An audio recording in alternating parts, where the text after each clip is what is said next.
Welcome, football fans, to the last segment of the GWJ Bulldog Fantasy. We came to you once a week to give you your fantasy news, and we're thankful that you came to watch. I'm Matthew Johnson alongside Jared Murray. How you doing, Jared? Doing well, Matt.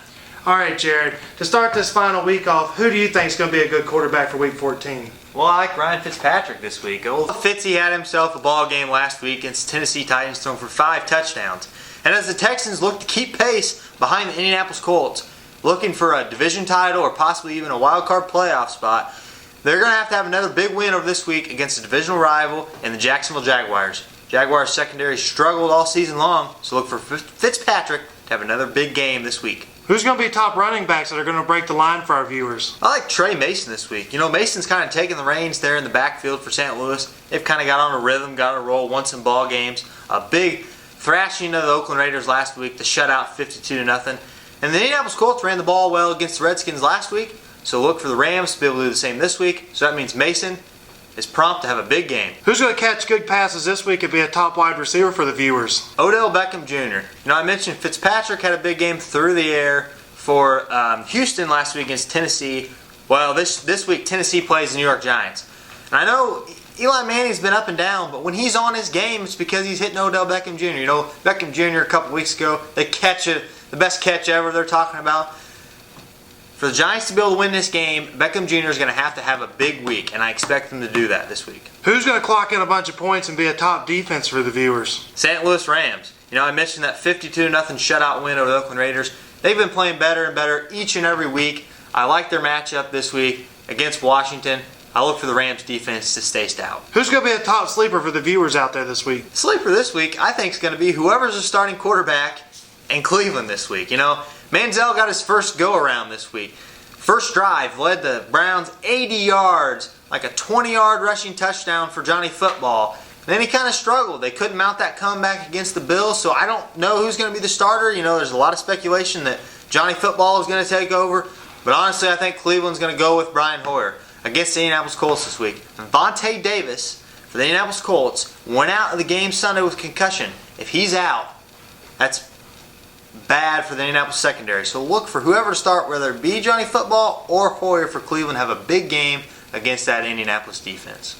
Who do you think everybody should pick up on the waiver wire pickup this week? You know, it's a name I've kind of thrown around the past couple weeks, and that's Josh Gordon. You know, coming off that suspension, he has a couple big weeks. You know, they play Indianapolis like I mentioned this week. Cleveland does. So no matter who's his quarterback is, look for Josh Gordon to have a big week against this week. Heading into your playoffs, if you need that explosive receiver, go and get him. Same go, and you know, he might not be available in your league, but if he is, you need to get him. Same goes with C.J. Anderson. You know, a lot of people have picked him up the past couple weeks. He's taken over for Monty Ball and Ronnie Hillman in the Denver Broncos backfield. 2 back-to-back big weeks, over 165 yards rushing. So both him and Josh Gordon you need to pick up. Who should be a stardom for the viewers this week? Phillip Rivers. Yes, I know the San Diego Chargers are playing the New England Patriots. But Phillip Rivers is not Tony Romo. He does not lose in December. Phillip Rivers wins his December games. Each and every year, he's winning December games to help the San Diego Chargers reach the playoffs, whether it be via wild card like last season or a few years ago when they came storming back to win the division. I like this matchup for Phillip Rivers. You know, San Diego is hosting New England. New England's looking to get back on track. They have that stout secondary, but I love Phillip Rivers and all his targets. On the other hand, who should be the sit-em for the viewers this week? Well, folks, I think the Trent Richardson days have about come to an end in Indianapolis. I know a lot of people have him on their roster. They're looking for him to maybe get him some points if he gets in the end zone. It's between him and another person to start each and every week. And as the postseason nears, or you're already in the postseason this coming week, or this is your second round of the playoffs, you can't start Trent Richardson any longer. Boom Herron's days are kind of taking off in Indianapolis. A big 49-yard run last week. Trent Richardson's carries are going to continue to be limited less and less each and every week, so he's a must-sit. What new injuries are going to affect the viewers this week?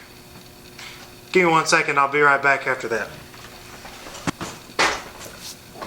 Well, you know, one injury we've talked about the past couple weeks is Julius Thomas, the tight end for the Denver Broncos. He's probable to come back this week, so keep an eye on that. Another one's Andre Ellington. LSU, you know, battles that knee injury. He has really his entire career there in Arizona, and it's finally got to him, and he might have to sit out this week. So keep an eye on him. Possibly want to pick up one of their second options at running back as they look to get back on track after back-to-back losses. We've had a lot of fun talking to you guys, our viewers, this year about fantasy football, and we want to wish you luck heading into your postseasons. Thanks for watching GWDay's Bulldog Fantasy. And Merry Christmas this year, and I hope you have a happy one. See you next year, folks. Bye.